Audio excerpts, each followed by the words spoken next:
What's up, guys? It's me, Tmortal TV, also known as Carl in other places.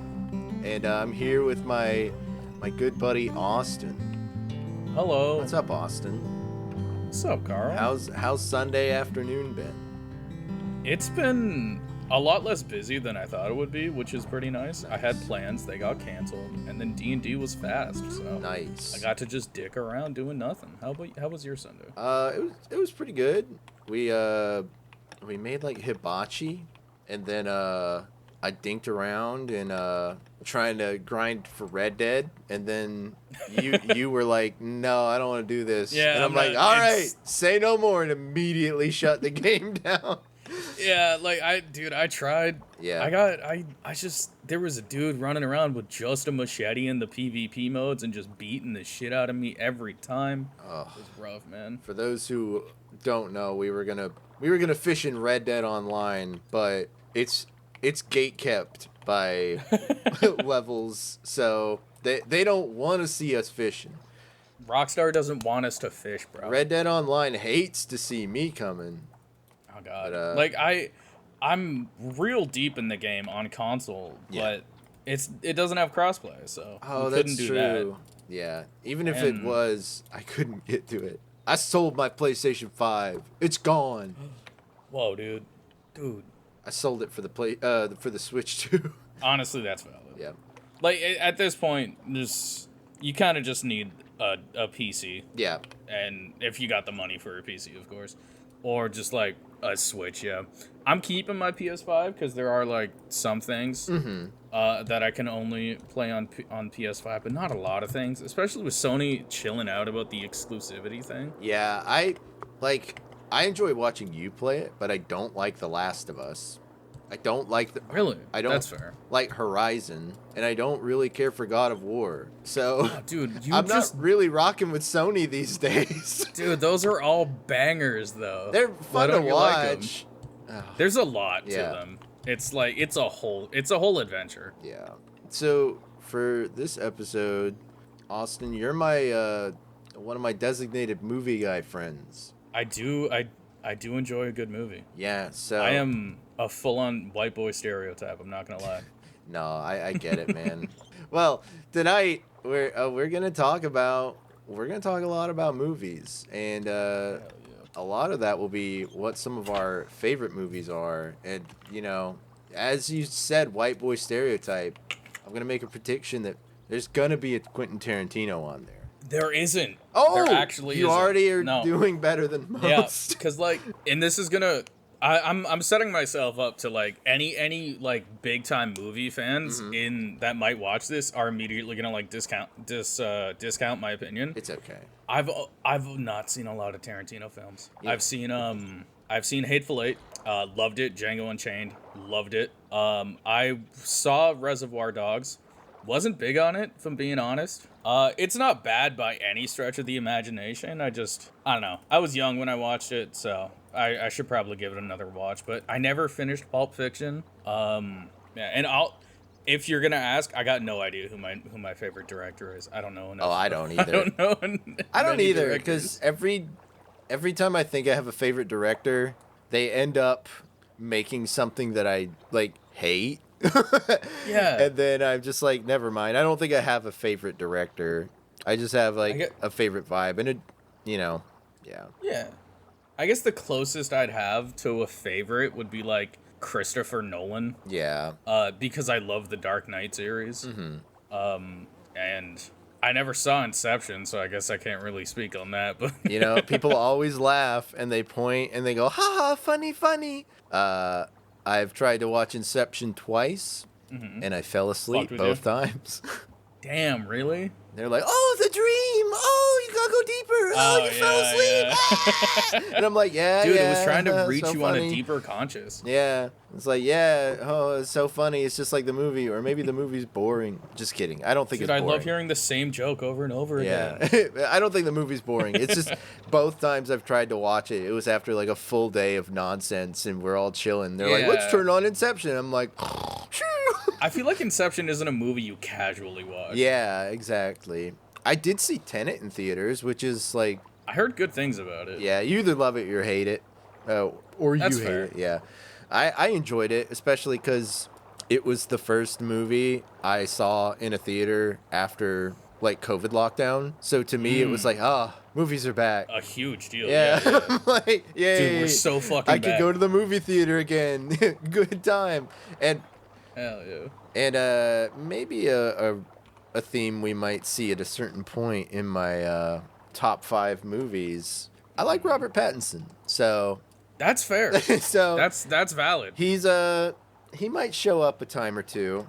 I've enjoyed him in everything I've seen him in. Yep. Except Twilight. I remember many years ago, like when I was still in high school, I was just like on my laptop in the living room, and I just had the TV on in the background while I don't remember what I was doing. But a binge of all of the Twilight movies came on, and I didn't care enough to turn them off, and I was just kind of like, you know what? Screw it. We'll watch all of Twilight. They were terrible. Yeah. From what I remember. I want to watch them for culture's sake, just to know, you know? Yeah, you know, I get you. Especially, like, I grew up working in a bookstore, you know, and, like, I've always been surrounded by books, and I lived through the craze of the books in a bookstore. So I'm like, at some point, I owe it to myself to know what these are all about. I'm not going to put myself through the pain of reading all the books, but I will watch the movies. But yeah, before we dive into favorite movies, I wanted to talk about favorite movies we have seen in, like, maybe the past year or so. Okay. Yeah. I don't have many. So, but yeah, you go first. Like, what are some bangers? I think I texted you about this. Yeah, you usually text me in generally when you see a new movie or drop in the Discord and give a little review. Yeah, and I'm like, oh, Austin watched a new movie. I'm like, yeah, my buddy Jake and I, we do a weekly movie day.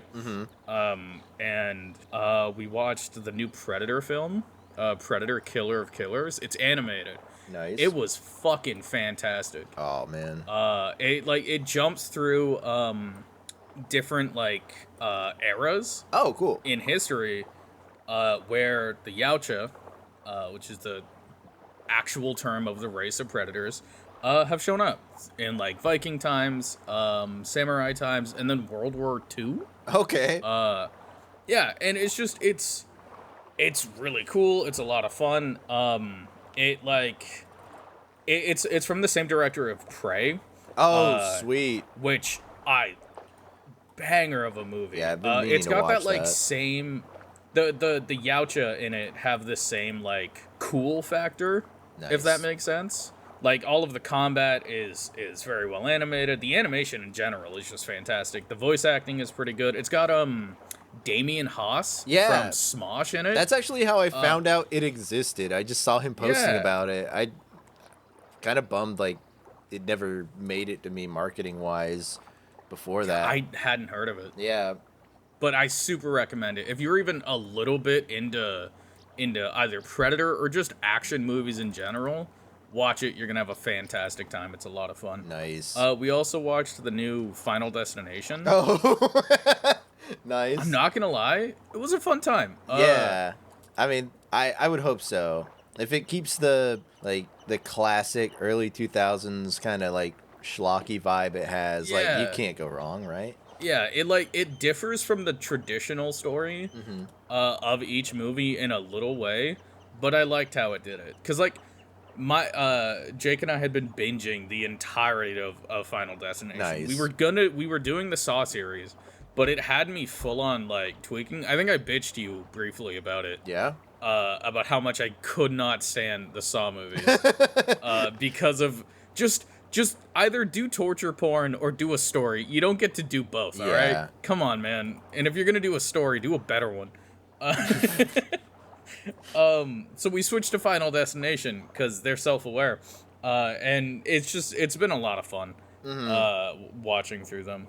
I don't remember what other new things I saw this year. I watched Civil War finally. Oh, cool. It was a fun time. That guy is doing an Elden Ring movie. Oh, the guy who made Civil War? Yeah, that's Alex Garland, right? Sick. I have no idea. Okay. Maybe I'm wrong. But you would know more than I do about it, man. it's so strange to me. And I was like, so all I know is he did Ex Machina, because I love that movie. Okay. But still gotta watch that. it's good. Man, I watched that and Her back to back one night, and it was just like, oh shit. It was just like existential, like AI sentient robot nonsense all in one night, just boom, boom, and it kind of hurt. But yeah, you're gonna have to recover for a few days after something like that. But he's doing a Elden Ring movie. And I was like, I'm a little worried. I don't know if he's the right one for the job. And in an interview, he's like, I love Elden Ring. I love Dark Souls. I'm on my 7th playthrough of Elden Ring. And I'm like, never mind. Damn. Give him the give him the keys. He knows what he's doing. But yeah, that'll be sick. A24 is producing it, so hopefully it has that indie kind of vibe. Yeah. A24 is consistently good. Yeah, even their stuff that's like, that's not their best, is still like, that was cool. I don't feel like I wasted my time watching it. Yeah, their new horror movie, Get Her Back or whatever. Oh, I heard that was rough. I heard it was very anxiety inducing, which makes me want to watch it. I heard it's very I heard it's very like real world like abuse. Yeah, heavy, I've heard it's which is heavy. Yeah, heavy. Ugh, but I mean, it's a horror movie. Yeah. You're not supposed to leave it feeling good. Man. Yeah, it's from the same people that made Talk to Me, which was really nice. Good. Cool. I want to see that. I recently discovered that I'm not as much of a baby about horror as I thought I was. I was always I'll wait till it comes to streaming to watch it. But then Alien Romulus came out, and I'm like, nobody is stopping me from seeing a new Alien movie in the theater. Hell you yeah, cannot dude, stop me. Romulus. And so I went and watched it, and I was like, that wasn't that bad. That didn't scare me. I think I'm just more scared of the idea of being scared than the actual scariness of these things. So yeah, because it's like, to what extent are they gonna spook me? You know? Yeah, nobody's gonna spook me more than I spook myself every single day of my life. Anxiety, brother. Yeah, it's true. Yeah. Oh well, there's one of mine. Alien Romulus. Oh hell yeah, dude! Romulus was a lot of fun. Yeah. Well, I didn't like the one that came before Romulus. Oh, Covenant. I was gonna say Covenant's the only Alien movie I don't like, but that's not true. But what other Alien don't you like? I don't like 3 or Resurrection. I kind of like Prometheus though. I'm a Prometheus defender. Was Resurrection? No, I think it was Prometheus and Covenant. I didn't like. Yeah. Romulus I loved. The first 2 I loved. Was Revenant the one where Ripley was ballin'? Yeah, they like spliced her DNA with a xenomorph, and she's kind of tweaking. That movie. I don't like that one that insane. much. It is insane. I think I might like it more now. Like I watched it when I was like a teenager, watching the whole series for the first time, and so you go from Alien to Aliens to Alien 3, then that. I'm like, what is going on? But it's not a good movie. And it's not that fun bad either. Yeah. You know? But I'm a Prometheus defender. I think that movie's kind of cool. But Covenant, that's fair. That was stinky. I'm not gonna lie, because like, again, I think I told you about it. I watched the entirety of the Predator and Alien series in order, like in release order. Oh, sick. With my buddy Jake. And so I don't remember, we did Prometheus and then Covenant back to back. Yeah. So I don't remember the difference between the two, but I remember not enjoying either of them. Yeah, Covenant is like, it's got some weird nonsense in it. And is that the one with the human alien? Maybe. Yeah, they find like, it's like white. Yeah, the big like white buff guy. No, that too. But like, I think it. Oh no, you're thinking of Resurrection, the end with the hybrid that like. Yeah. No, that's Resurrection. Oh, okay, my bad. It like, and then you have Brad Dourif, like Grima Wormtongue himself, just like slimy, gross, nasty scientist creeping around. It was just a bad vibe. But yeah, Romulus was great. Yeah, Romulus was a lot of fun. Like just all around a fun film. I'm glad it got greenlit for a sequel. Do we know when it's coming? I don't. No. I'm trying to think of like good movies I have seen. I saw Thunderbolts. It was really good. It was surprisingly, it had a lot of emotional depth to it. Like Hell yeah. they kind of pulled back on the spectacle of a lot of Marvel movies and got really introspective and psychological with the characters. It was pretty great. I definitely recommend it. Okay. Which Aubrey, who was on the last episode, he's a big comic book fan. I was talking to him about it. Like, that's the whole point of the character Sentry, who's in the movie. Like, all his comics are like that. And he said they really handled it really well and did him just about as well as you can do in a movie. So, pretty cool. Hell Pretty yeah. sick.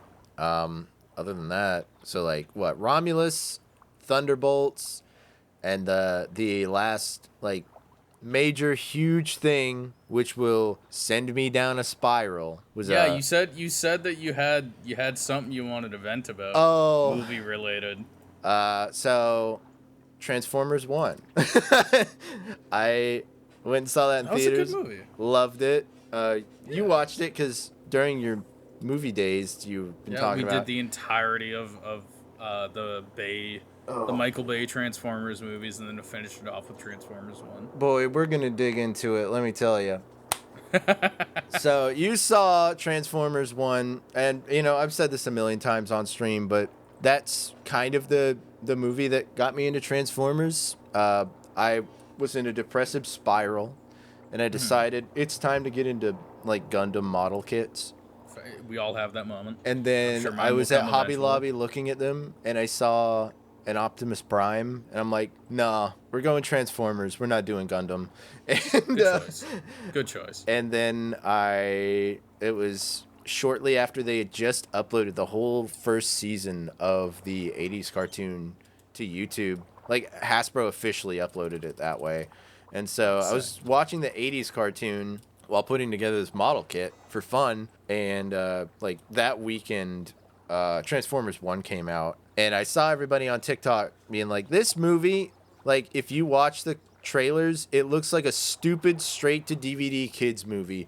But it's actually the best Transformers movie we've ever gotten. Please go see it. So as a favor, just to, like, my friends who like Transformers, I'm like, I'm going to go give it some box office money. And it got me insanely hooked, and now I'm, like, obsessed. I'm not gonna I didn't get that vibe from the trailers. I saw the bit where he's like getting in. I think it was Optimus. He's getting in trouble with the guards. Yeah. And he's like he starts making the transform noises. And then he just bolts. That killed me. That's really funny to me. Yeah, that's. So I was like, hell yeah. I think they are way funnier in the movie. Like, it was just like joke back to back to back to back in the trailers. It's like, this is just a kid's comedy, isn't it? And then you see the movie and you're like, oh, this is pretty good. Yeah. And then I think also like Keegan Michael Key's character playing Bumblebee kind of wasn't great. Yeah. He could have been handled There's better. always got to be a character that fills that niche though, so. Yeah. But Other than that. widely regarded by a lot of Transformers fans I see online, like, the best Transformers movie we've gotten, probably. And people have been Barring begging none. for movie, like Transformers movie, just focusing on the Transformers and Cybertron, not focusing on like the human Earth plots. And we finally got it, and then it did not do well box office wise, and they just confirmed recently they're like, yeah, we're not making a sequel to that. That is. We a are not bummer. moving forward. But guess what they are moving forward with? Michael Bay is back for another Transformers movie. No, dude. Oh. Come on. I mean, it's rough because I get it. Like, to an outside observer who's like not big on the comics or the lore of Transformers, you're absolutely gonna be more into like them being on Earth and whatnot. Yeah. But also, like, come on, man, give the comic fans something. Or like give it to anyone but Michael Bay. Yeah. I don't want to see a giant robot piss on somebody's head again. Not again. Or like I don't want another like minor plot about like some dude like creeping on an underage girl. Like Oh my god. like, That's such a wild thing to include Yeah. in your movie, like, willingly. Yeah, and we've talked about it a good bit We off have. screen, but like it's so weird. Like in the first movie, the one guy who's like the government agent like makes these weird comments, and I'm like, and you're like, oh right, he's supposed to be the icky guy. You're supposed to hate this guy. And then, like, by the end of the movie, they're like, no, he's cool. I'm like... Yeah, this guy, yeah, it ends up being like, dude, this guy rules. This guy's actually really cool and helpful. And I'm like, okay, that's weird. And but, you know, I could write it off as, like, really... It's just bad writing in the early 2000s. But it's a theme that reoccurs in, like, every other movie. I'm like, all right, this is something that's coming up a little too much in these movies. We gotta have a conversation, brother. Yeah. Somebody check Michael Bay's hard drives, but yeah, really weird. I think the guy who directed Transformers 1 is also getting a live action Transformers movie, so that's cool. He clearly has a lot of love for the franchise, and whatever he's handed, I think he'll make work. But will he have the like the same budget I don't know. Bay film, or I don't know. It just said recently, like, in these might even be leaks. It might not even be like 100% confirmed, but basically what I saw is there are 4 Transformers projects in the works that are like movie-ish, and then like one is Michael Bay, one is, I think his name's Ryan Cooley, and then there's 2 that we know nothing about. So if that's true, you know, fingers crossed, maybe one of those 2 is Transformers 1, and they just are trying to viral market, be like, no, it's not happening. Haha, just kidding, it is. Please. Yeah, please. That's some copium, brother. I don't think it's that. Please. But no, it's a shame. But I do have a good bit of hope for the future for Transformers as a franchise. But yeah, enough of me talking about Transformers, because I can go all day. Let's instead talk about the entirety of the Fast and Furious series. Well, because that's something I watched in the last year. Hey, man, Vin Diesel's coming back for one more. No, please. But no, get this. This is what I heard. I don't know if this is true. He said, I will only come back for one more Fast and Furious movie if you guys let me do another Riddick movie. Oh my god. So he's going to be in one more, and then we're probably going to get another Chronicles of Riddick movie. I don't think I've seen the Chronicles of Riddick. Me neither, but I just love that he's like held his own franchise at gunpoint so he could make the movie that he wanted. And I mean, he can do that. Like, the show, the entirety of the franchise is him. Sakurai did that too. Masahiro Sakurai, he created Kirby and Super Smash Bros. Switch 2 just came out, and Nintendo was like, we need you to make another Smash Bros for the Switch 2. And the last Smash Bros nearly killed him. He like pushed himself so hard working. Oh, no. He's openly said in interviews, he's like, I treat every Smash Bros as if this is the last one that I'm gonna make, because I don't know if I have another one in me. And he's like, he goes insanely hard on those games. And they asked him to do another one, and he was like, I won't do another Smash unless you let me make a Kirby Air Ride 2 first. And they did. So now we're getting Kirby Air Ride 2, which is awesome. You are legally obligated to stream it for me, by the way. Dude, once Kirby Air Ride 2 comes out, I'm going to be like, I'm never playing Mario Kart again. Like, do you think Rick's going to be in it? Who? Rick? Ooh, I hope not. What? Oh, wait, no, Rick's awesome. Sorry, I forgot. It's the little freak fish is the guy. Fish. The fish is the freak. That guy's a freak. I hope he's not in it. Yeah, I hope he dies.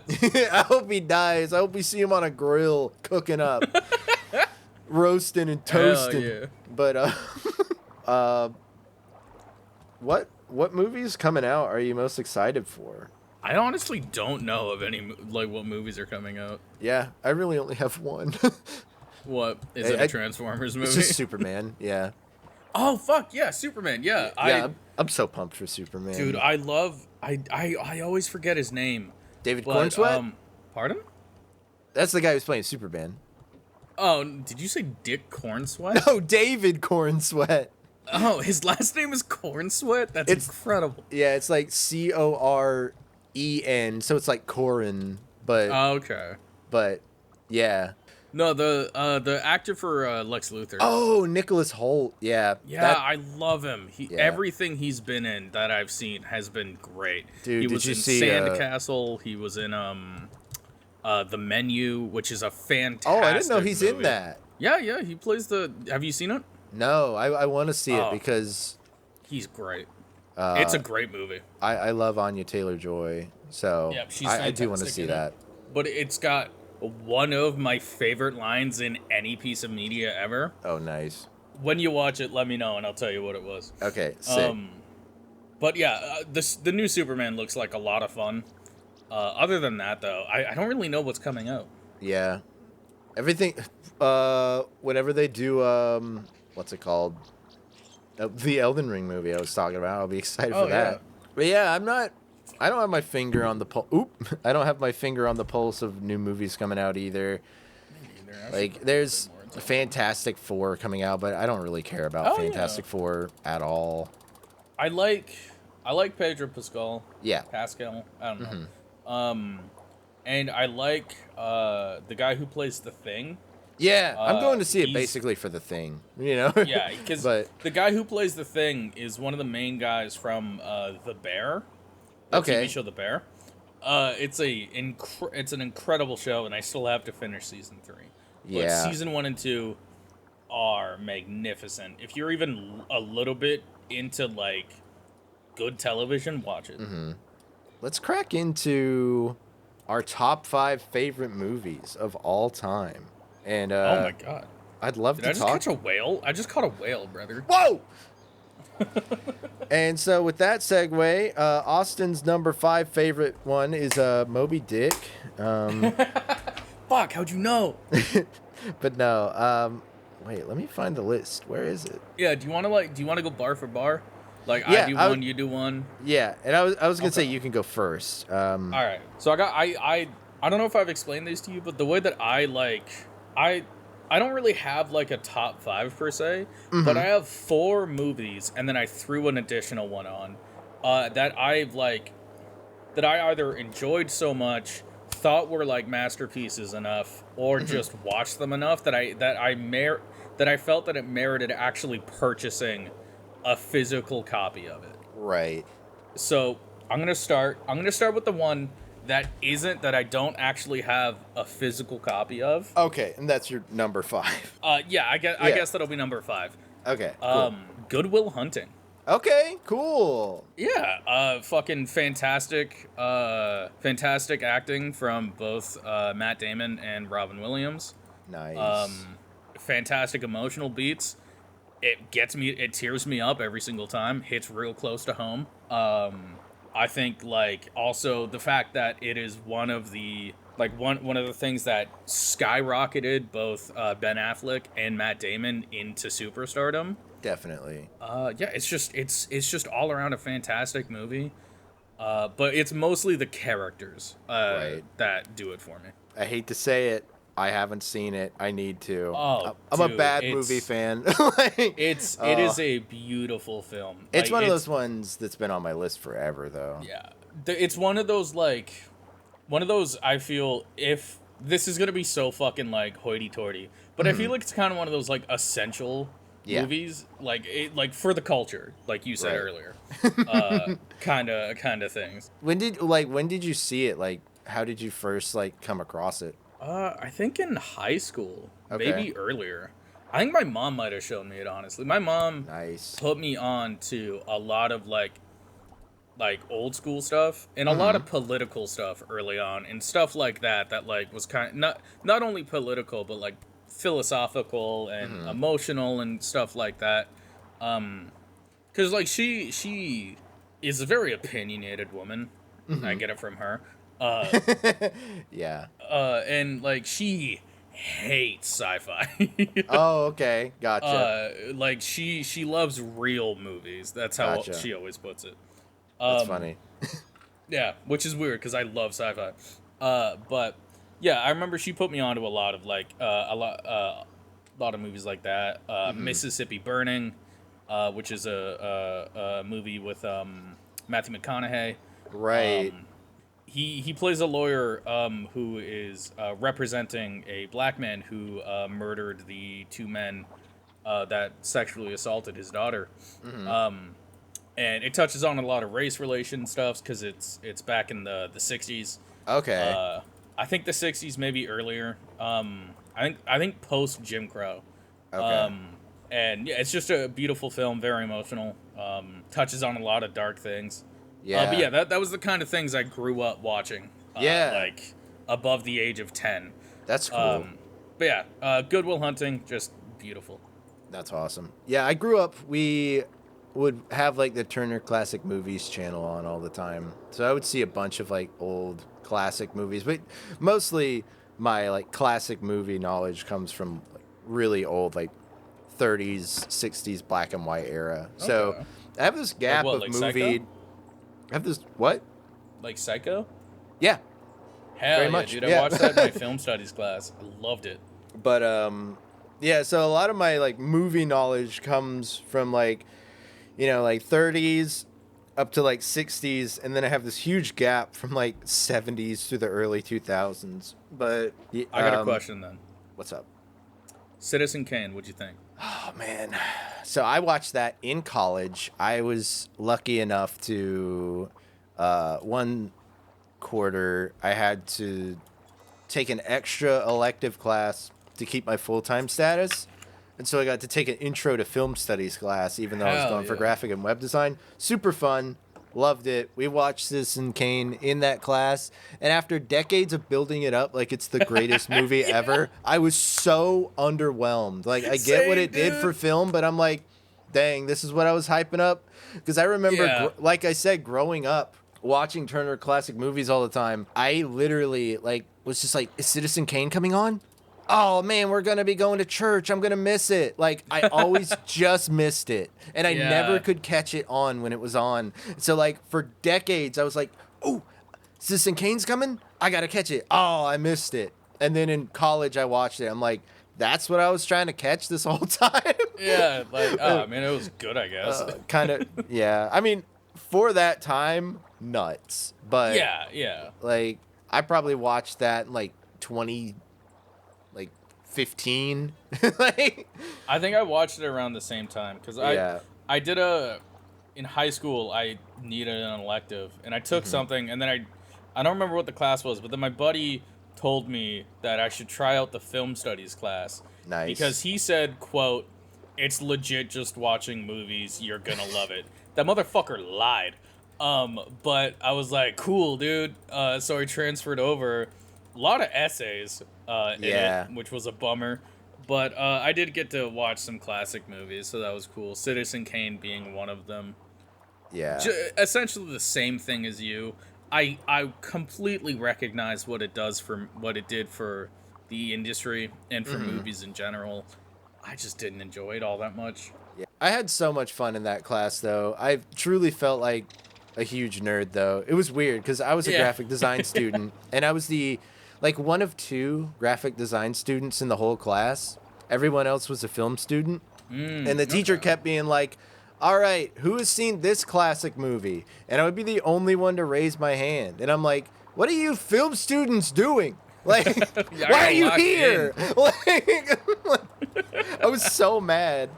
Yeah, there was one other film student in there who was a friend of mine, and he was the only other person who usually raised his hand, and we would both just look at each other and like, what the heck? Like, like, what is everybody doing here? Do they not care about film as film majors?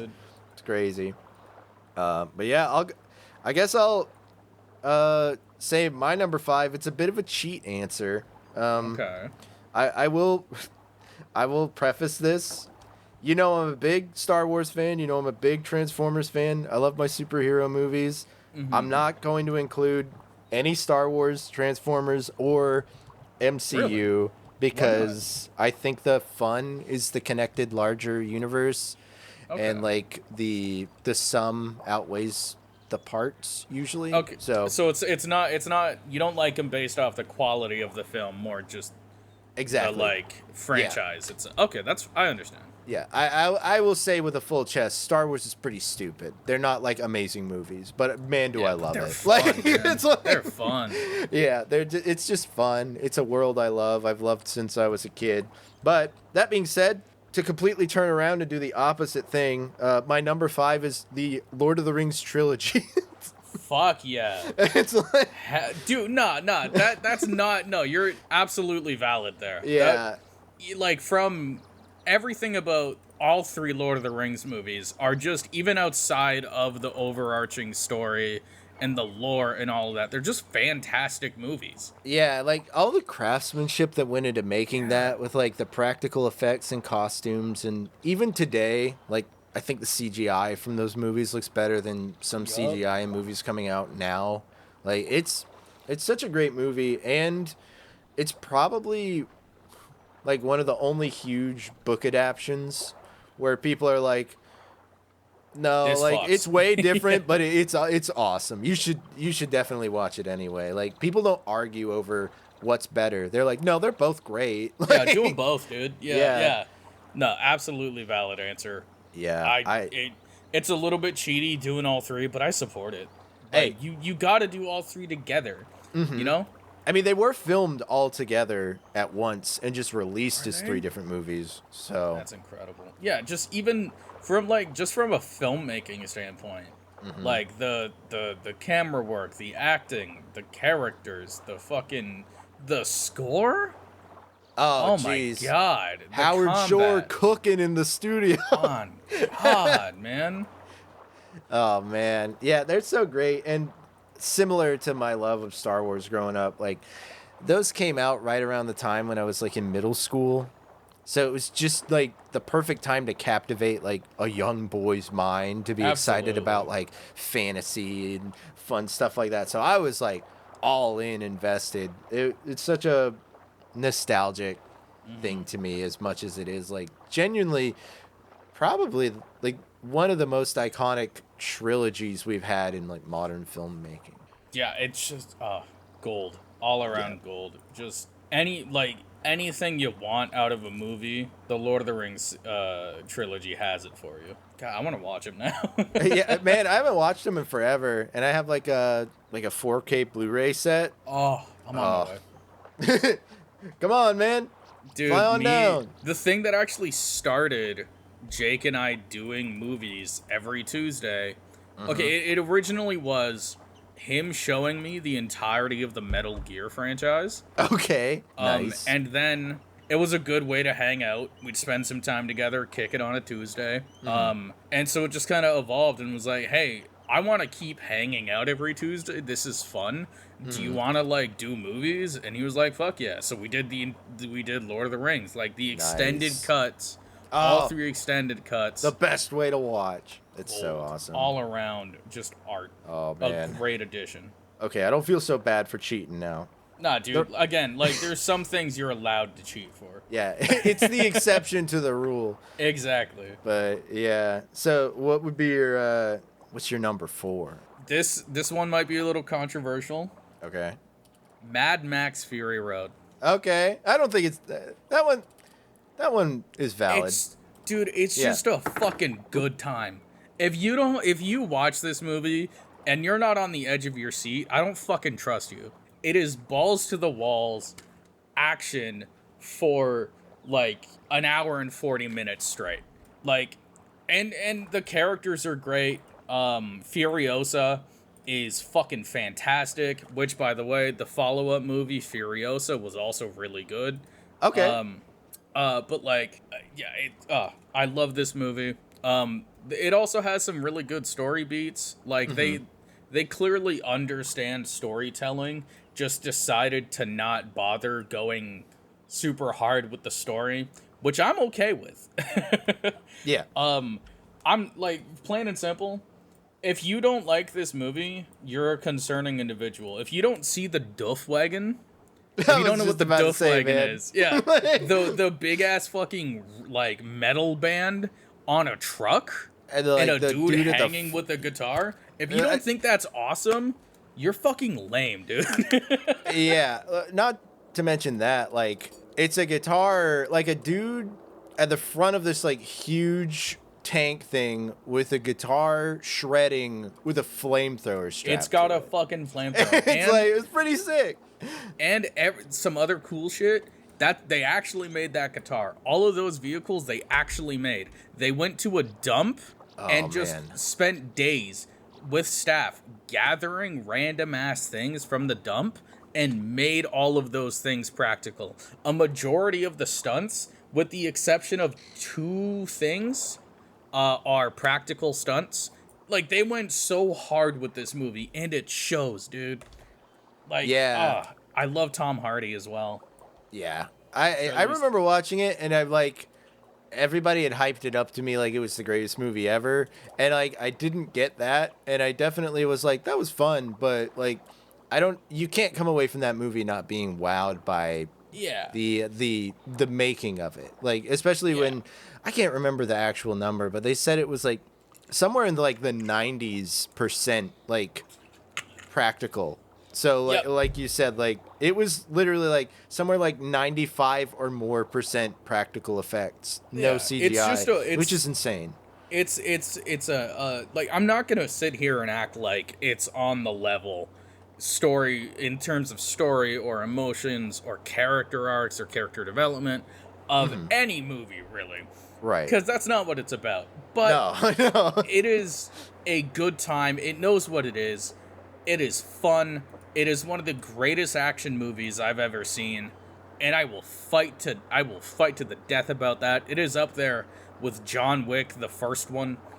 An absolute fun adventure. If you even slightly like action movies, you'll love this. Oh yeah, or just the most outlandish stunts that you can think of. Like the fact, like, just watch that movie and know, like, they did that. You're gonna be impressed. Like, it's insane. It's fucking insane. Oh, and I totally forgot. Fucking what was his name? The guy who plays Lex Luthor? Oh, Nicholas Hoult? He's in Mad Max Fury Road. He plays Nux. Oh man, it's been so long since I watched it. I forgot that was him. Yeah, that's crazy. That was the first role I saw him in, and I fucking fell in love with him then. He is fantastic as Nux. Yeah, just all banger of a film. I cannot fucking gush about that movie. If I gotta move us along, because I will talk about that movie for a long fucking time. I get it. Oh man, no, great pick. Honestly, I think that's a fantastic pick. My number 4, huge formative movie for like me as a creative. Like, everything I try and do, it definitely at some point harkens back to this. My number 4 is The Dark Crystal. I don't know if you've seen that. The Dark Crystal. I think I've heard of it, but no, I've not seen it. Oh, dude, you gotta watch it. Speaking of Lord of the Rings, so in the 80s, Jim Henson was trying to get the rights to do a Lord of the Rings film adaptation with like puppets and stuff. And he couldn't get it. That sounds fun. And so he made The Dark Crystal. So it is this fully huge like fantasy epic, and everything is puppets, but they're not like Muppets with like felt cute, like they look real. So like it's just gnarly. It's really dark. Like, I don't know if you've seen the TikToks that are like, ooh, dark fantasy, and it's always just like really like moody, atmospheric, like practical filmic looking fantasy stuff. Like, it's all trying to look like The Dark Crystal or Legend. Like, that is such a good movie, and it really hit me like as a kid, like at the right time, to where now, like when I try and make, like, I started trying to make comics, and then decided that I wanted to work on making video games instead. Like, all of the stuff that I make fantasy wise, there's so much Dark Crystal DNA visually, because like that 80s fantasy, like that huge, like it's weird, it's just like puppets are talking to you, but it's like this monster. I just love that vibe so much.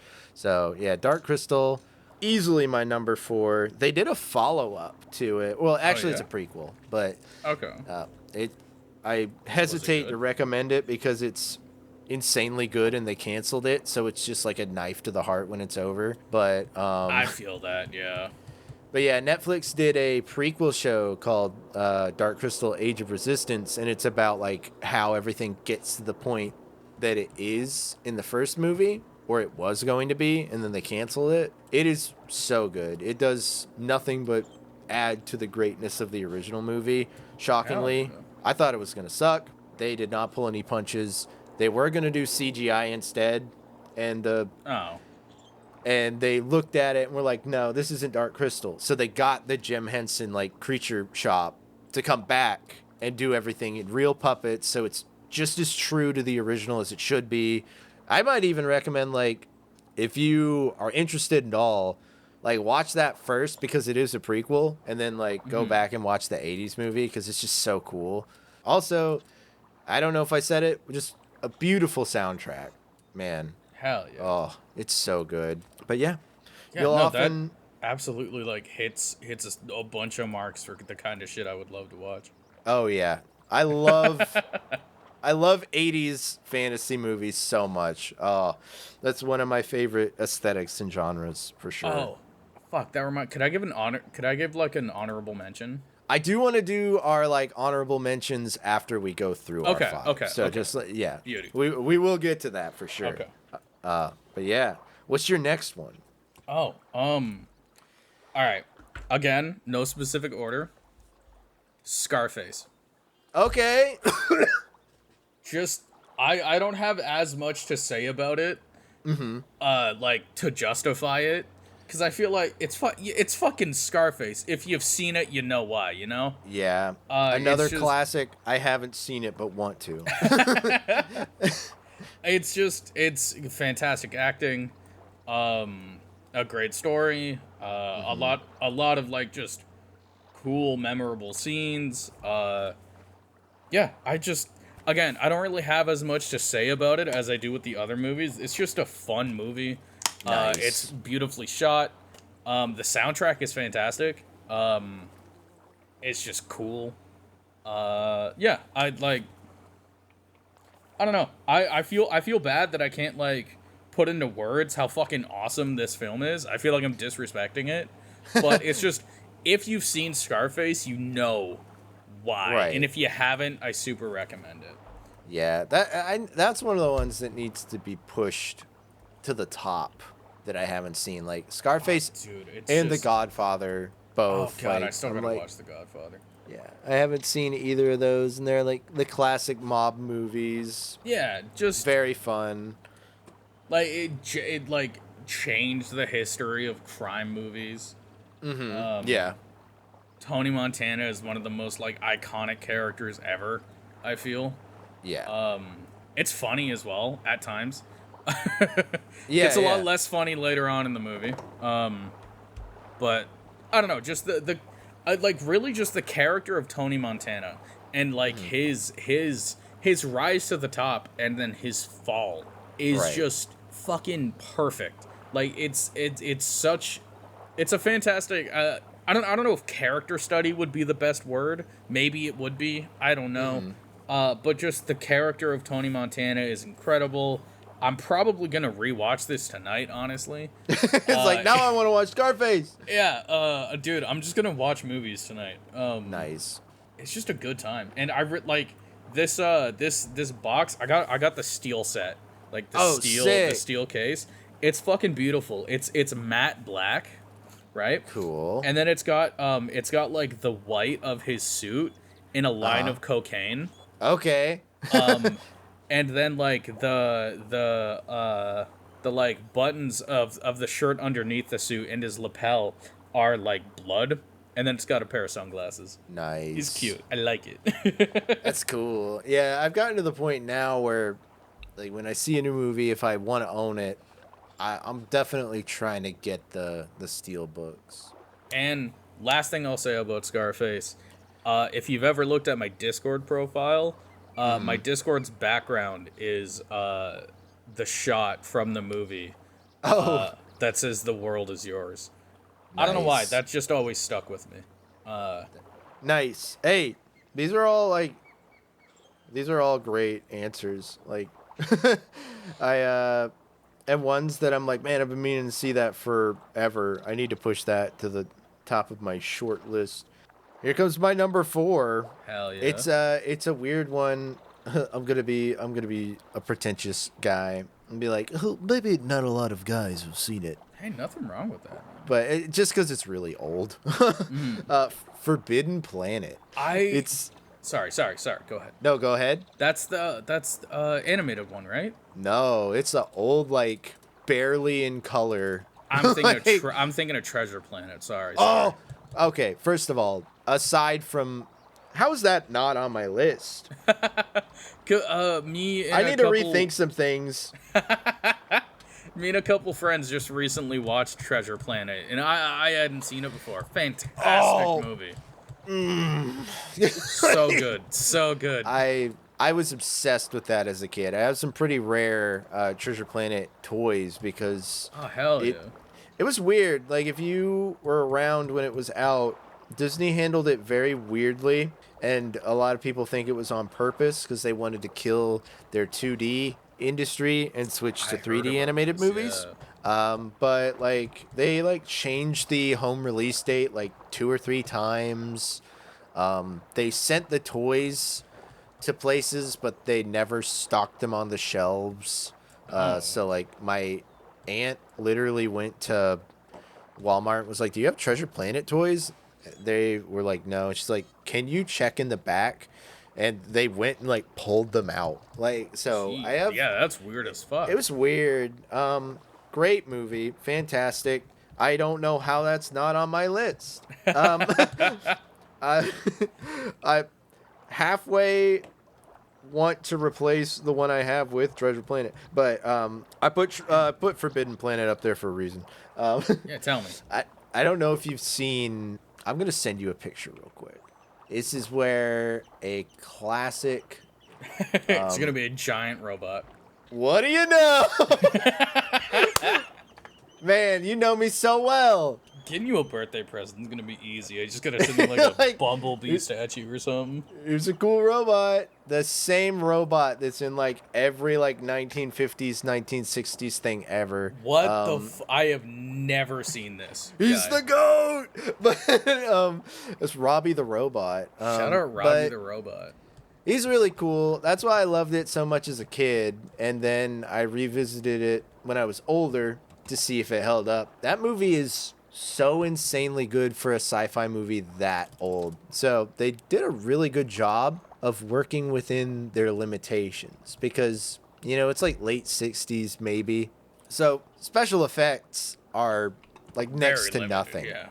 So they go on these planets, very old, cool Star Trek like set kind of looks, and the alien that they're after is invisible. So you never see it. You just see like traces of it. What? Predator Oh, reference? maybe. But no. And then like there's little scenes where it'll get stuck in like an electric field and they just hand animate just the slightest outline of what you think is there, and it still holds up insanely for like how old it is because they didn't go all in with just being like, here's a big alien in a suit.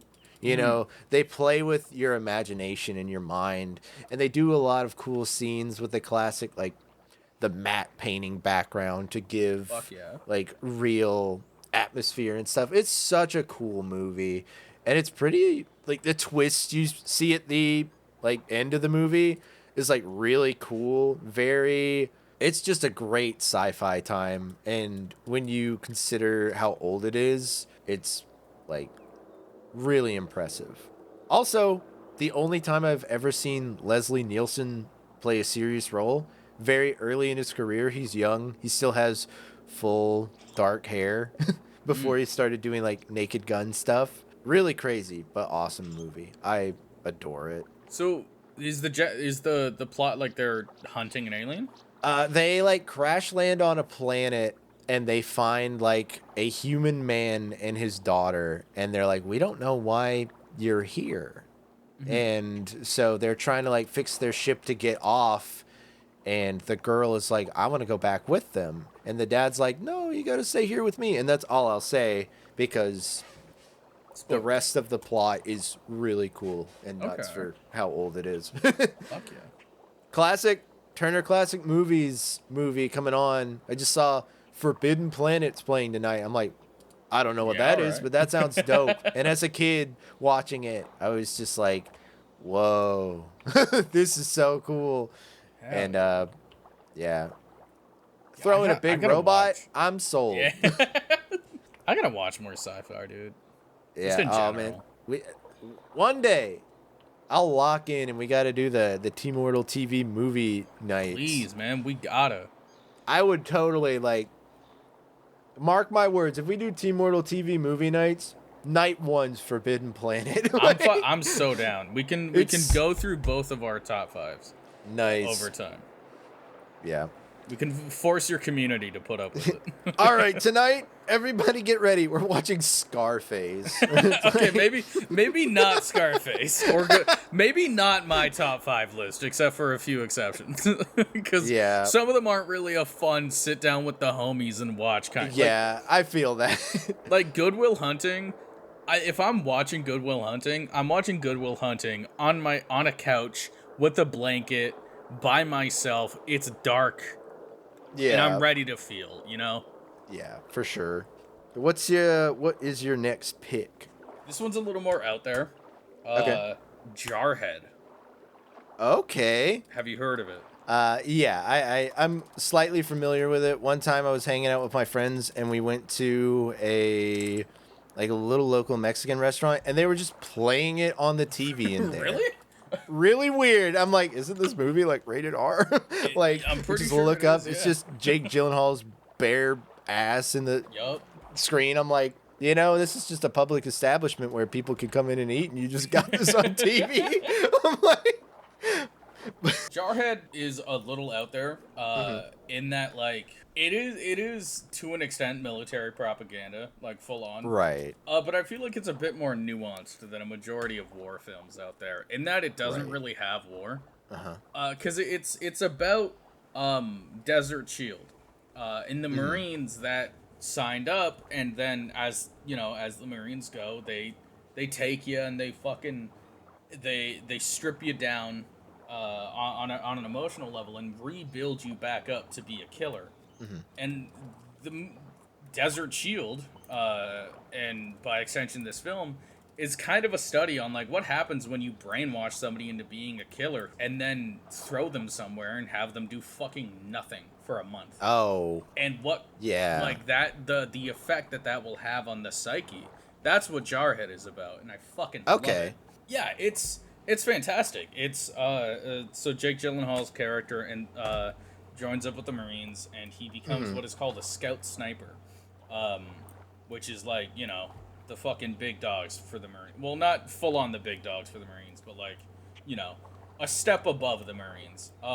And like again, they're trained to be these hardened killers, but then Desert Shield was pretty straight, like just kind of straight up. Hey, Saudi Arabia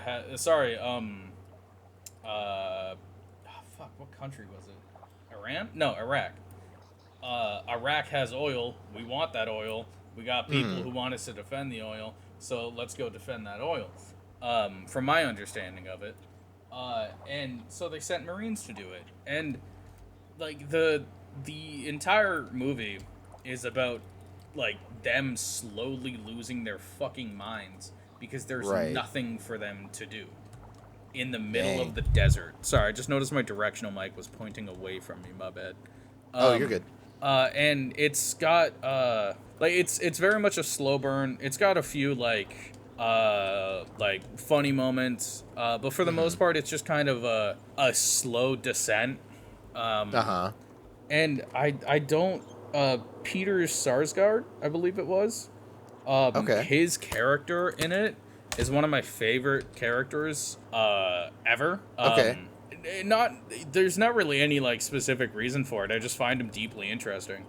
And one of the movie has one of the most cathartic scenes I've ever seen in a movie before. Okay. Do you intend to watch it ever? If I do, as long as it's been out, like, I wouldn't be offended by spoilers. You're fine. Okay, so At the start of the movie, they do like when Jake Gyllenhaal's character gets to his spoilers for everybody listening. When he gets to his company, they are playing a prank on a guy where they're about to brand him with the USMC letters, United States Marine Corps. And then like they actually brand the guy, and then they see Jake Gyllenhaal's character and they jump him, and play a prank on him, but he passes out and he wakes up to find that he hasn't been branded, and like Peter Sarsgaard's character says, "You got to earn the fucking brand." And then the movie carries on, and then later on it's revealed that Peter Sarsgaard's character lied. He has a criminal record. You can't join the Marines if you have a criminal record, except in some instances where it's in lieu of prison time. And it's it's revealed that he'll be being removed as soon as possible from the Marines. But all he wants is to remain in the Marines, while Jake Gyllenhaal's character wants nothing more than to get out. And there's a scene close to the end of the movie where they Peter Sarsgaard's character is his morale has fucking plummeted, and he's just kind of starting shit with everybody, and it escalates to a point where they get into a shouting match and then a physical fight, and they hold him down and they brand him, which from the outside seems like a bad moment, but for the context of the film and the fact that Peter Sarsgaard's character loves being a Marine, that's all he fucking cares about, getting that brand is fucking huge for him, and it's such a cathartic moment because there's so much buildup and tension in the movie for it all to kind of release in that moment. I'm not doing it justice in my explanation, and I recognize that. No, I mean, like you said, it's kind of a slow burn movie. Yeah, you'd have to watch it to get the gist of it. For sure. But it's just every time I see that movie, that scene, I get goosebumps from it, because it sounds like such an undesirable thing, but it is because of their mindset, because of the way that the Marines work. It is a huge deal. It's a fucking honor to him, in his mind, to get that brand. And I don't know, it's a beautiful scene. Super good movie. I guess if I were to rank my collection here, that would be at number 5. Okay. Because it's not the best movie, but I love it. There's also a scene close to the end where one of the characters just flips the fuck out. That's just very well done. This movie's weird in that if you're going to watch it, you kind of gotta go into it understanding that how the Marines work is really different than how a normal person functions. The freak out that a character has in that scene that also always gives me goosebumps is it makes sense from their perspective. And I feel if you can do that, it's in Arcane. The show Arcane is a really good example of this. If you can depict a character in such an effective way that them freaking out over not getting to take somebody's life kind of makes sense, you did a fucking fantastic job, Yeah, if you can make you at home empathize with that, you're oh.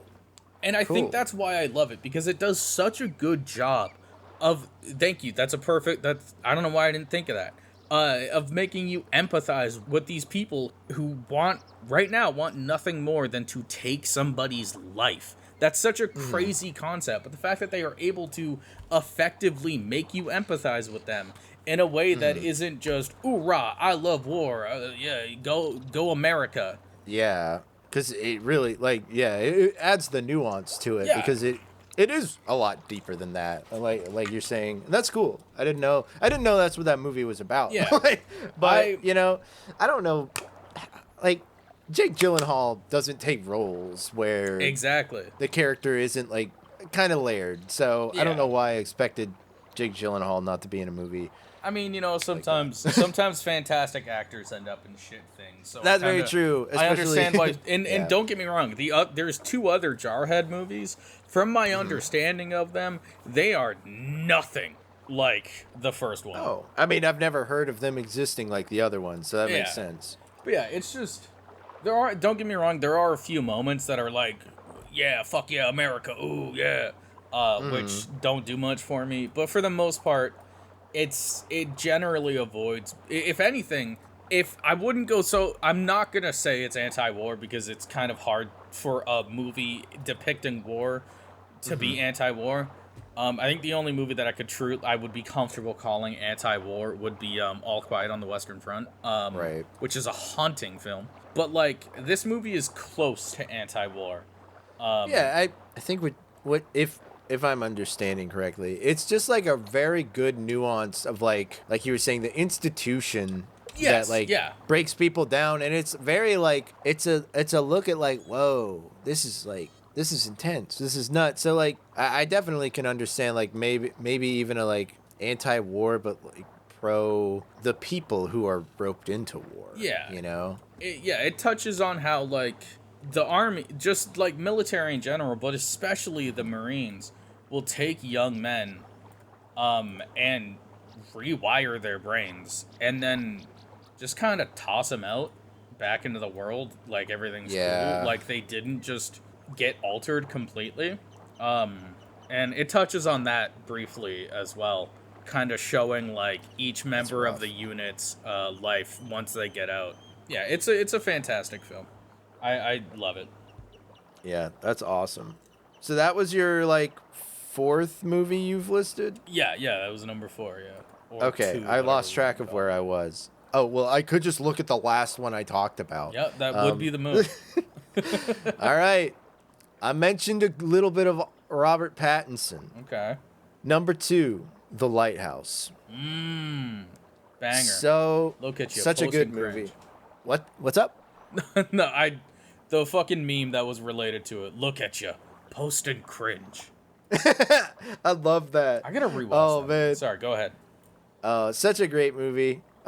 Definitely like I said, growing up watching like old black and white movies on like Turner Classic Channel and stuff like that. Just seeing a movie in like 2016 or 2018, whenever it came out, and it was in 4:3, black and white, grainy, blown out audio. Like if you showed me that out of context and said, this is a movie from like 1962, I would believe you. It's so cool. And man, on top of that, like another thing I loved growing up, we would watch a lot of the old black and white Twilight Zones. And it's just these little isolated like horror experiences or just weird experiences, and they're done and that's it. Like, and The Lighthouse just feels like the weirdest, most pushed to the limit 2-hour Twilight Zone episode without the dude coming in at the end and explaining what happened. It's so cool. I love it. Robert Pattinson, Willem Dafoe, amazing acting roles, insane, just really cool visual imagery, just so foreboding. I love it. Robert Eggers is as close right now to being like my favorite directors in modern media. He's really cool. I like his stuff. I think he's falling off a little bit, but oh, what? He's still great. I don't like The Northman and Nosferatu as much as I think like The Lighthouse is good. I still think they're great. I just feel like he is decreasing in what makes him special. That's but fair. Still, it's like taking a perfect director to a great director. Yeah, it's like, you know, like it's nitpicking at that point. But yeah, I love that movie. So good. I actually have a rare cinema program. So apparently, I didn't know this. In Japan, when you go see movies in theaters, sometimes they'll have these cool little booklets where you can kind of read about the movie and see stuff. They have this huge, it looks like it's like red, old-timey looking, and it's the Lighthouse cinema program, and it actually has like a couple pages where Junji Ito, the like author and artist of stuff like Uzumaki, that famous you've probably seen it, that like drawing of like the woman with like the spiral in her face. I think so. He's like a famous horror manga author, Mhm. and he did like manga panels of like scenes of the movie in the cinema program. Oh, It's so fuck sick. yeah. I still don't But- know what the fuck the end of that movie was. Yeah, and I kind of don't want to know. Like, Yeah, no, I'm just fair. like, that was dope. I don't want to know. I just want to leave that movie and be like, I don't know what happened there, but it was sick. I I, gotta don't want to rewatch it. understand. It's so cool. I Like, gotta rewatch it. I didn't. yeah. I didn't entirely understand what was happening when I watched it the first time. So Mm-hmm. it kind of fucked with my enjoyment of it. But I remember it cut like when I finished it being like, I can't put my finger on why, but that was a good time. Yeah. I saw that in theaters by myself. Hell yeah. One of like 2 people in the theater. Really? It was so fun. And like, I just think, like, kind of how you were talking about, like, the branding scene in Jarhead, like the ending scene when Robert Pattinson finally gets to just stare into the lighthouse and he's going nuts while the like lighting in the scene is just gradually being overexposed. It's like, it's so cool. It really stuck with me. I love it so much. Because he was losing his mind, like trying to figure Yeah. out why the fuck Willem Dafoe is being a freak up there, right? No better way of putting it. It's like, like, there is no better way of wording it. Absolutely, just being a freak He was up at the man. top He of the was being a little lighthouse. freak. Oh man, Yeah, a fantastic movie. I just 2 incredible actors as well. Like Yeah. genuinely top of their fucking game. Robert Pattinson does not get enough love. yeah. Every- That was the movie where I remember they announced Robert Pattinson's gonna be the new Batman, and I was like, what? Out of your mind, stupid, bad decision. And then I saw The Lighthouse. I'm like, oh, Okay, yeah, I see it. this I man get can y'all. act. Yeah. Okay. I was down for him as Batman. The only issue was I didn't think he'd have the body type for it, and I was fucking wrong. Right. And I love his goofy ass Bruce Wayne. Because like, I think he was asked about like, why is your Bruce Wayne such a little freak? And he was like, because Bruce Wayne's a freak. Yeah. And it's like, yeah, no, he right.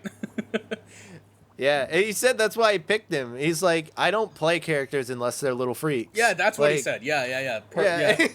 That's crazy. Oh, fuck. That reminds me, though, a really good movie that I recently saw, Bullet Train. Oh, I wanted to watch that really bad. It's very fun. A very, very Yeah. fun movie. That's like the fun, like, kind of action, kind of comedy one. Yeah. It's got Aaron Taylor Johnson and Yep. I don't know his name. Brad He's in Pitt. Atlanta. It's got Brad Pitt in it. It's got Okay. another guy who's familiar, but I don't know his name. Is it Tyrese Gibson? I have no idea, but maybe. It's just a fun He's- time. He's Megatron. Is he? In Transformers 1. Nope, that's not Tyrese Gibson. What name? All right, who plays? That is not the same guy. I just Googled him. I'm like, that is not him. All right. I've seen him in something else. I know that for sure.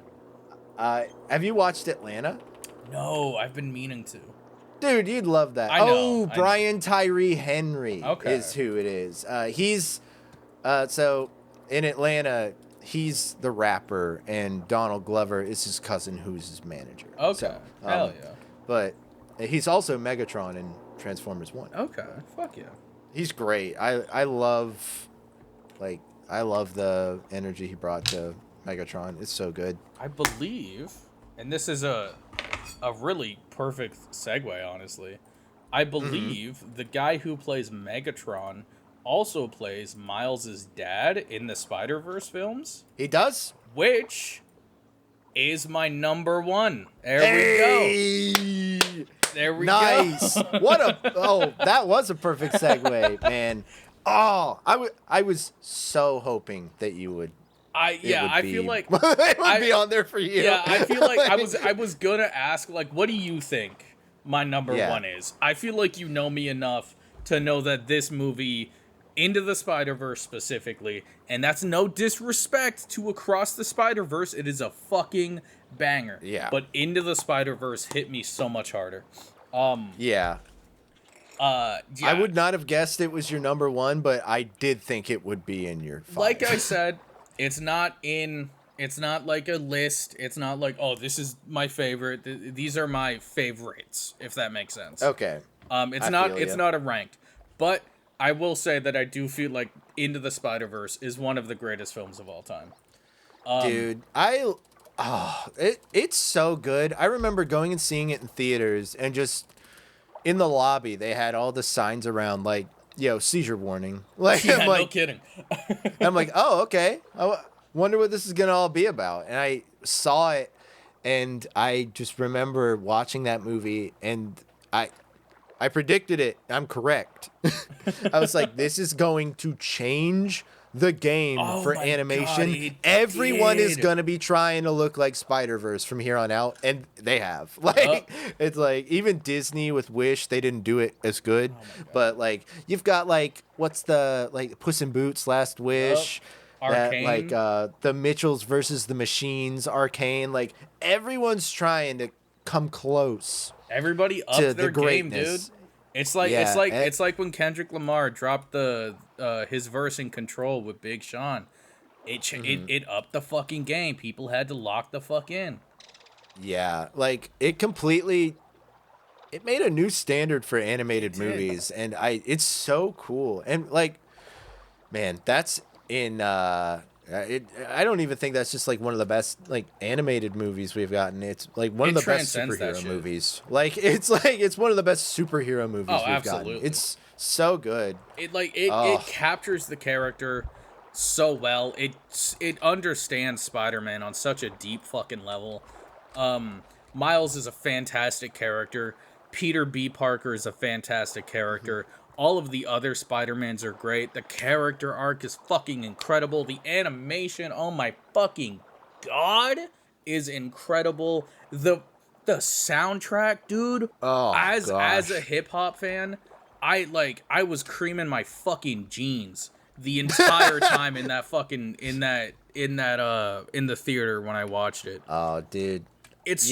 I actually just saw recently Sunflower crossed a like record of the most streamed song of all time. God, it deserves it.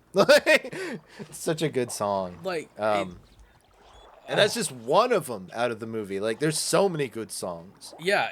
Oh my god. It is. I feel one of the most like. There's like I can't think of anything wrong with it, and this is a cliche. I can't think of anything wrong with it other than that it fucking ends. I wish it was longer. It's incredible. Every single bit of it. The amount of fucking flavor that they give Miles, dude. Oh my god. They fleshed out his character so fucking much. He's incredible. It was my first, besides Marvel's Spider-Man, the brief bits about Miles in it, it was my first experience with Miles Morales as a character. Fell in love with him. He's fantastic. It's so funny too, dude. Like, genuinely one of the cleverest movies I've seen. I lost my shit. The scene where they're like planning the heist on the lab, and Peter B. Parker is talking about like stealing from the scientist, and he uses he, and then Miles butts in like, well, it's a woman actually, and he's like, all right, part 4, reevaluate my personal biases. Like, that's so fucking clever. And then later, when Miles is running with the computer and the monitor, Peter comes over and he's like, good news, we don't need the monitor. Like, I love, like, so I went into that movie a little, like, not skeptical, but I'm like, I grew up, like, when I was a kid, the Sam Raimi Spider-Man movies were coming out. So, like, Peter Parker's my Spider-Man. I was watching those, the reruns of the 90s Spider-Man on, like, God, Disney dude. XD. So, like, I'm a Peter Parker guy, for sure. Okay, that's, I just want to make sure. The 90s Spider-Man had Madame Web in it, right? That one? Yeah. Yeah, dude. She scared the shit out of me.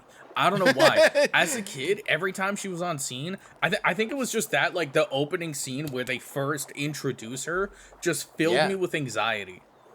Yeah, and it opens up, like, the weird, like, interdimensional nonsense in that show to where it's like, whoa, this is, like, actually kind of scary to, like, where's this gonna go?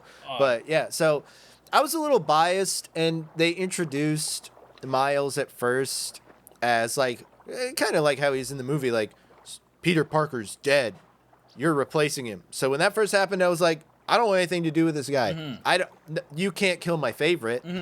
And then I went and saw Spider-Verse. I'm like, no, Miles is awesome. Yeah, I love Miles. He's so great. Yeah, and I love it the way they do it in the PlayStation. Oh, dude. Voice crack. But I love those games as well. Yeah, I love like Peter and Miles coexisting. Same. Like that's my favorite vibe. Kind of like I'm not even gonna say a Batman and Robin thing because like I don't always want Miles to be just like under him, but like maybe a Batman Nightwing thing. Yeah, I would love, that's a good analogy. I feel I love them both being there doing their own thing because like I just love them both as characters on their own. Yeah. They're so great. I mean you've seen me wear it a million times on stream probably, but I'm literally wearing my Miles Morales tank top right now. Across the Spider-Verse is fantastic for its own reasons as well. Yeah, for sure. But like you said, you can't think of a single thing wrong with the first one. I think that's the only reason I'm like the first one's better. Like Across the Spider-Verse, I do think the only thing I find wrong with that movie is that it's held back by being clearly part 1 of 2. Yeah. Like it doesn't wrap itself up in a way. Like 1, you could just watch Into the Spider-Verse and never watch the others, and that's a perfectly encapsulated movie with a beginning and end. It's like its own full arc, whereas like Across the Spider-Verse clearly is a cliffhanger, and you're like, oh, this is like half a really, really long movie, and you have to watch both to really appreciate it. And as much as I fucking love Across the Spider-Verse, it feels the entire time like it's leading to a cliffhanger, you know? Yeah. Like as things are heating up and whatnot, all the way up to the crescendo of the reveal, like it feels like it's not finished. But that being said, though, like just the massive leaps forward in animation in that film. The character related stuff, Miles fully coming into his own as Spider-Man in that. The Spot just in general. I remember. Oh, jeez, how scary they make him as a villain! Terrifying. It's so cool for like a little like. At the end of the day, it's like this is an animated film. You know, they're making it like they have to box it into where like this kids can watch this. How much like tone and atmosphere they put into that movie that is so like dark and it's so cool. And like I love so much that the Spot became a villain as a result of one of my favorite throwaway jokes from from the first movie when he just beats a guy with a bagel. Yeah. That's it. And now he's a supervillain. Also the acknowledgement of like villain of the week in Across the Spider-Verse. I remember my buddy Isaac and I, we went, Yosta. He's shown up in your streams, he's shown up in my streams. We went to see Into the Spider-Verse together. He hates that I tell this story, but I tell it every single time I'm talking about the Spider-Verse. We went to see Across the Spider-Verse. And I remember at the end of it, at credits had rolled, we watched that fucking beautiful end credit scene with the Metro Booming song. Incredible. At the end of it, it says that the story will finish in a year from now. I remember... Oh, boy. It said that, like, in the next year, they would have the third movie out. I remember walking to the car, being like, they are lying. They are not getting that movie out. And I remember him being like, no, I trust him. I think it'll be out. That was fucking years ago. Yeah, we're still waiting. But, dude, just Into the Spider-Verse, a fucking masterpiece. Oh, man. All right. I'm sandwiching. Okay. I'm cheating again. I'm all right with it. Possibly. I have two favorites. but I'm gonna flip a coin. Okay. So right now we're deciding what my favorite movie of all time is, and what will then maybe be my second favorite movie. Okay. So I'm gonna flip a coin. This decides my new top 2 favorite movies of all time. That's wild. So number 5, everything's getting shifted down one. So the first one I mentioned, I guess Lord of the Rings is gonna get bumped to number 6. Wild. Oh well. All right. Flipping the coin. What have we got? We got Tails. All right. Tails is Alien. Okay. 1979 original Alien. Fantastic. That is my number 1 favorite movie of all time. The other runner-up would be The Batman. So The Batman. That was the most recent one, right? yeah, the one with Robert Pattinson. So good. So Greatest Batman movie of all time. yeah, I wholeheartedly agree. But yeah, let's talk about Alien, man. Absolutely. Oh my goodness, I watch it.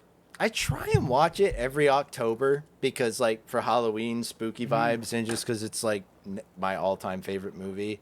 And like every year I rewatch it, I'm like, dang, this really holds up. This is way better of a movie than I even remember. It's so good. In that film studies class I mentioned that I took in college, that's where I kind of fell in love with the movie because I liked it already, but our midterm project was we had to we all drew from a hat, and we would get a like filming technique, and I got mise en scene, which is, I don't know if you're familiar with that term. I've heard it, and at one time Yeah. I knew what it meant. Not anymore though. Yeah, it's basically just like the way they use like shadows Okay. and contrast in a scene to really like play with it. And he was like, you can pick any movie you want, but you gotta research it like a research paper, and you have to take a scene and break it down shot by shot and show me how the mise en scene works. So I picked like the scene, I think, when it's the guy and the girl, and they go down in like the engineering place where there's like all the dripping water. Oh, the chain room. Yeah, the chain room. That is in And, every single fucking Alien movie.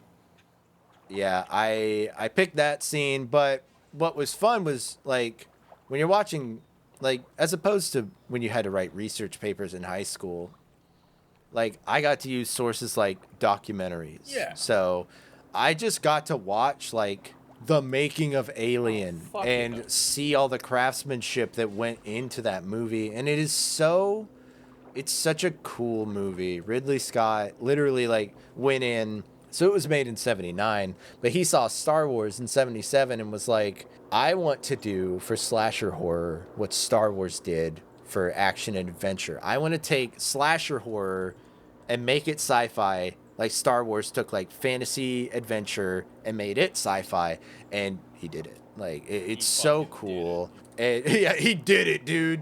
And like the way they approach everything, like I don't know if you're aware of this, but all the like ship and all the human stuff, right? Mm-hmm. They hired a engineer who drew sci-fi technology concept art as a hobby for fun. Fuck yeah. And they got him to do all the human stuff, and then they got H.R. Giger or Geiger. I don't know how you pronounce it. I think it's Geiger. You're right. Is it a Geiger but counter? Oh, It's not yeah. him, But so they got this guy, I forget his name, which I'm mad about, but they got this dude to do all the human stuff. And then they got H.R. Geiger to do all the alien stuff, so that it truly feels like two different worlds. Oh, that's like, smart, yeah.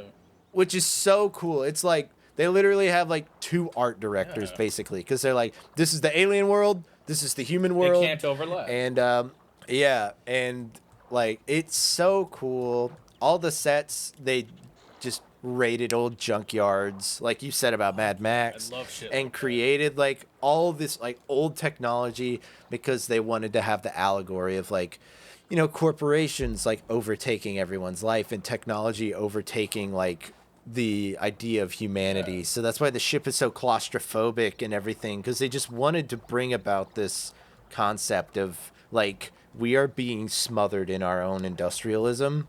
And it's so cool. Like everything about that movie is so intentional, and I love it so much. It's fucking incredible. Like, dude, also just doing Alien for a like a report on, what was it, mise en scene, is like a layup, dude. That's fucking easy money. Yeah, exactly. I'm like, this is the easiest class I'll take like, all he's quarter. pitch black, dude. Easy. Yeah. It's like doing a Batman thing. Like, fuck yeah. God, no. I remember the first time I saw Alien was many years ago. My friend, I hadn't seen it. My friend and I wanted to do Alien versus Predator. But beforehand, Right. we wanted to go through Alien and Predator and whatnot. So we did Alien and we did Predator. And it was the first time that I ever actually saw Alien after having it referenced thousands of times. Oh yeah, any sci-fi movie with a monster in it has referenced Dude, Alien at any this point, movie. or Dead Space, like, like, yeah. Like, I can't, like, every fucking, and there's so many movies that aren't even related to it that have referenced it. Yeah. Yeah, it's incredible. The greatest sci-fi movie of all time. Full fucking stop. Yeah. And definitely top 10 greatest film of all time, I'd argue. Oh yeah, for sure. Like you know how big of a Star Wars fan I am, and I place Alien as a standalone sci-fi film like way over Star Wars. I have to be objective about it. Like, that movie, it is truly a masterpiece. It's one of the few movies I would be like, this is a 10 out of 10. There's nothing wrong. Nothing I would change about it. There is some silly stuff in it that maybe, like, with it being a man in a costume. Yeah, it looks a little silly.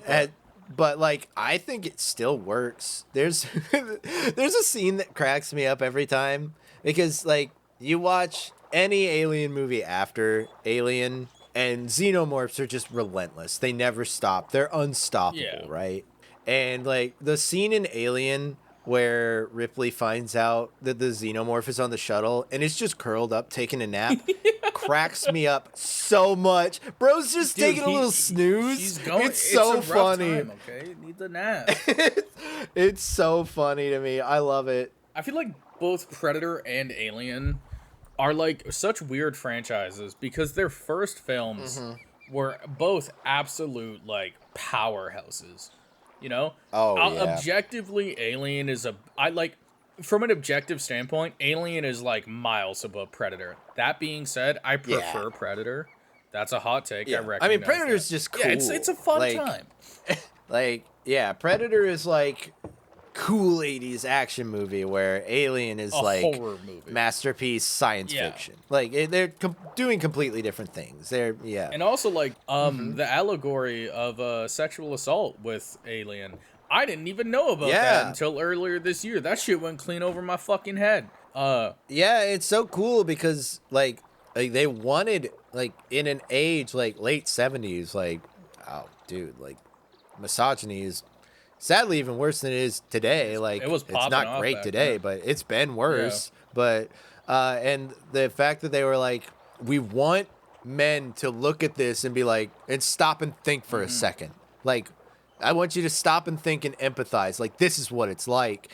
And like, that's a really cool concept, and it's pretty heavy, and they nailed it. Such a, oh man, what a absolutely perfect movie. Then I love Alien so much. Dude, it's so fucking good. And then we got to see Ripley bawling, which was huge. Oh yeah. No, jokes aside, it's like just everything that Alien did, just for movies, for feminism, for sci-fi, for visual effects, for storytelling, for practical effects. Like, just it is a fucking powerhouse, you know? Oh, jeez.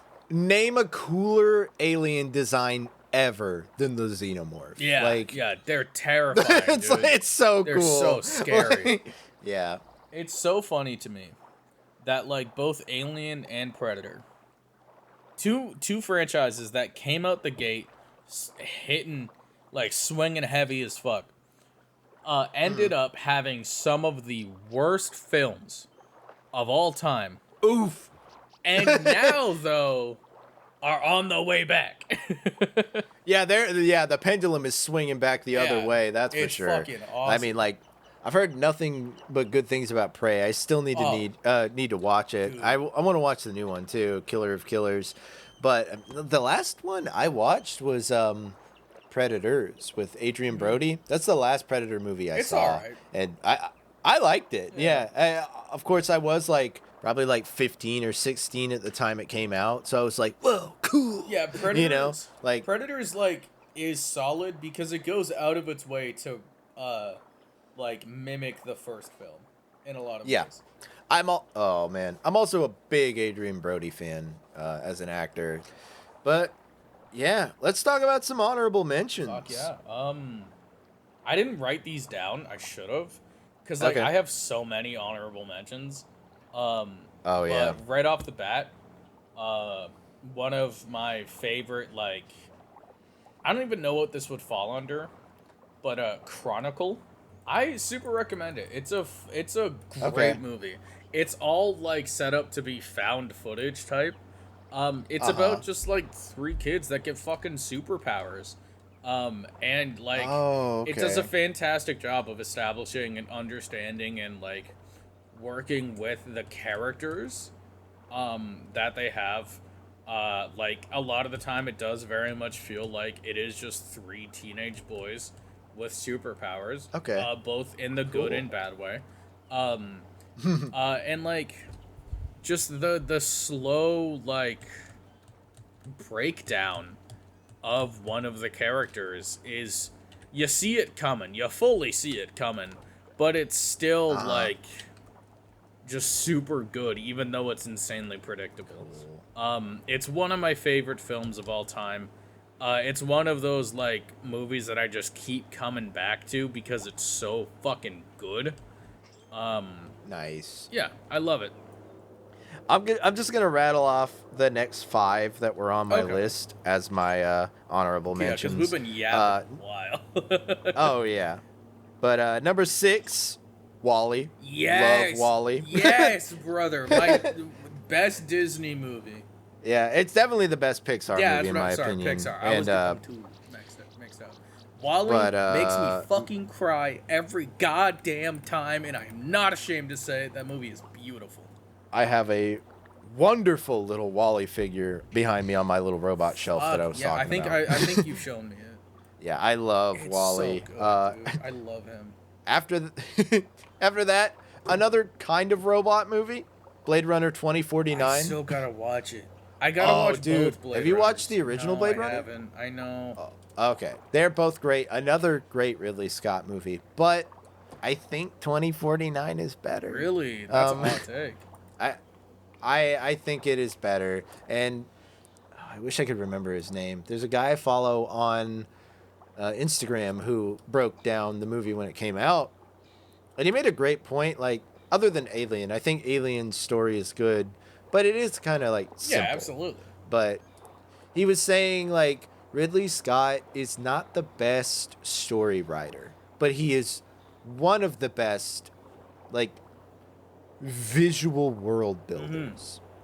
So, quite frankly, Blade Runner 2049 kind of tells a similar story that the first Blade Runner told, but it takes what Ridley Scott already established, and then you get a dude who's a better story writer who did it again. And so it's just like Blade Runner, but better. Yeah. It's really good. Number 9, Drive. Oh, fuck The ultimate film bro movie right under Pulp Fiction. I love Drive, though. It's such a good movie. Have you seen Drive? No, I've been meaning to, but like... Oh, dude, it's so good. Oh, man, that movie, like... If you want to see Ryan Gosling... I do. Like, kill it, that's a great movie. He probably has, like, less than 10 lines of dialogue in the whole movie. And he just acts through his eyes the whole time. It's so good. And, like, it's really... If I may... It's kind of a tragic movie. Bryan Cranston's in it, too. If I may, I take your Drive, and I up it to Baby Driver. Thoughts? I also love Baby Driver. Not as much? For different reasons. I don't love it as much as Drive, but Baby Driver also amazing. I gotta watch. Like, yeah. They're very different. Yeah. I have a car. That was my connection. Yeah, that's a great movie. Great in completely different reasons than Drive is great, but also just really, really cool. Number 10, The Shape of Water. I've not seen it. I don't know if you've seen that. Oh, it's so good. It's Guillermo del Toro. I don't know who that is. It's he did Pan's Labyrinth. I've heard of that. Like, he's done a bunch of cool stuff. Pan's Labyrinth's a big one. Pacific Rim, if you've seen that. I've seen stuff about Pacific Rim, but not big robots. Big robots beating ass. Yippee! But yeah, it's great. Shape of Water is really cool. He actually was supposed to do a remake of Creature from the Black Lagoon in the like dark universe that they were gonna do with the Tom Cruise Mummy movie, and then it bombed. God, that movie was horrendous. And then like they just canceled that dark universe, and then he made The Shape of Water, and I think The Shape of Water is basically like him let loose, making the Creature from the Black Lagoon movie that he wanted to make without a studio telling him what he had to do. And it's so cool because I'm a huge Creature from the Black Lagoon fan. I'm not going to go all the way down my list, but I will say my number 18 on my 20 favorite movies of all time list, Creature from the Black Lagoon is on there. Yeah. So like he did a great job. I'm actually going to stop at that one because that was my like number 10. I was only going to do 5 honorable mentions. Yeah. The honorable mention that I'll continue on with actually loops back into like the discussion of like having something for kids still touch on serious subjects. The movie Nimona. Oh, dude, that another one that I was like clearly like drew inspiration from Spider-Verse after it. That was such a good movie, dude. Oh, it's beautiful. Like that movie made me cry. It's beautiful. My friend on a whim was just randomly like, "Hey, do you want, like, I think we were watching something. I don't remember what, but she was like, do you want to watch Nimona? And I was like, I don't know what the fuck that is. And she was like, put it on. And I was like, okay. And yeah, I love it. It's incredible. It's a beautiful film. Such a fantastic message. Yeah. And also just like from a creator standpoint, the fact that that person started, it was just like, these are my little OC characters I drew on Tumblr. Is that how it started? And then, like, it grew into, like, maybe a webcomic or a graphic novel, and then it got turned into a movie like that. Oh, that's incredible. And not only that, like, it was a movie that was, like, pitched to Disney, and they were like, no, we don't want to make that. So they made it on Netflix instead, and probably did it a million times better than they would have done it at Disney. Like, it was such a cool movie. Fun little trivia about Nimona that I picked up on that I've not heard anybody else talk about. You ever see the movie Kick-Ass? Also on my list. Okay, so the voice actor of Nimona plays Hit Girl Chloe in Grace, Kick-Ass, right? I don't know how you say her last name, but I think that's her name, yeah. In the introduction of Hit Girl, they play the song Bunch of Fun or whatever the fuck. That song, there's 2 versions of that song in Nimona. The original version that was for an advertisement for like cereal. And then during the scene where like Nimona's going crazy and like, you know, fucking running around as like a badger, they're playing the punk rock version of it. Oh, nice. That plays in Kick-Ass. Nice. Which was such a cute little fucking thing. That's fun. That I was really happy I picked up on. Yeah, I've always wanted to see that movie. That like it seems it's a good time. That's got Nicolas Cage in it too, right? Yep. Cool. Yep. But on the topic of superheroes, I got a 2 for. Oh. It was one of yours. Okay. Well, it was almost one of yours. Oh yeah.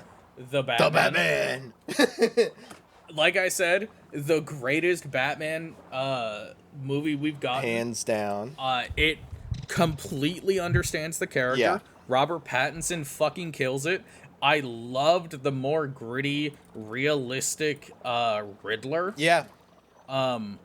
It was fantastic. I have no flaws about it. It was incredible. I loved the fight scenes. I loved the overall message. I loved, again, I said this, but they're how much they understood the character of Batman was incredible. Because that's not Batman at the start. Yeah. But he becomes Batman. Mm-hmm. That at the start, that is an angry fucking kid who just wants vengeance. Yeah. But then he becomes what Batman is supposed to be. Yeah. And it's incredible. That last monologue at the end of the movie is like, oh shoot. It made me remember like what I love about the character of Batman so much. Like, because hot take, I don't think the Christopher Nolan movies get that. I think they're good movies, but I don't think they understand Batman. And the Batman is like, this is it. Like, this is what it's all about. Mm-hmm. But I'm not knocking on the movies as movies. I think they're fantastic movies. I think They're what so they good. did for the genre of superhero movie in like media It's huge, is yeah. like you can't deny it. But I don't think they're good Batman movies. Yeah. Like, I love The Dark Knight, and my other honorable mention is The Dark Knight. But I completely agree. Like, I think I think The Dark Knight is a great Batman movie, but it does not understand the character of Batman as much as the Batman. Yeah. And just to circle back on their understanding of the Batman, I feel like Kevin Conroy, the late voice actor of Batman, I think he said it best for understanding Batman as a character, and it's really simple. He said, if you can't picture your version of Batman comforting a child, you haven't made Batman. yeah. You have made a man in a mask. Yeah. And or something along those lines. And it's a perfect fucking quote. It's fantastic. And listen, the definitive Batman is Kevin Conroy. So if he Absolutely. says if he says advice on how to do Batman right, you better sit down and listen. Like 100%. Turtle. But another honorable mention, the Master of Disguise. I'm just kidding. Jesus Christ. Oh, I gotta go, man. Well, I gotta get out that of might be a good place to call it. Thanks for being here, guys. Absolutely. Thanks you for being my here, bad. Austin. Thanks for yapping. I know we've been yapping for a long time. 3.5 I mean, hours. hey, it's a podcast episode. That's the point. But Yeah. Do you want to plug your Twitch or anything? Shit, I guess I might as well, right? Yeah. Once in a fucking blue moon, I'll stream on Twitch. I have no schedule. Don't know what I'll be playing next. And it might never happen. But if you thought I was funny or interesting, check out Austin is him 99. I think that's what my Twitch is. I should know. I think that is. On Twitch. I stream sometimes. This has been just a fantastic time. It does not feel like it's been 3.5 hours. I don't know how to end podcasts. Oh, well, thanks for watching, guys. Bye. If you're watching on YouTube, please please subscribe, and if you're listening on Spotify or any other podcast thing, why don't you give us a 5-star? And here's some real engagement. If you're on YouTube right now, why don't you comment your top 5 favorite movies? Ooh, there you go. I want to know, and maybe I will watch them. Unless it's like somebody just posts like 5 of Adam Sandler's movies, and then I'm like, all right. Somebody just posts Fast and Furious 1, 2, 1, 2, 3, 4, and 5. If you're watching on YouTube, Give me an in-depth description on how you feel about The Last of Us Season 2. And why you hate Get it. real mad about it, too. Oh, I'm mad. All right, guys. Have a great night. Thanks for listening. Peace. Bye-bye.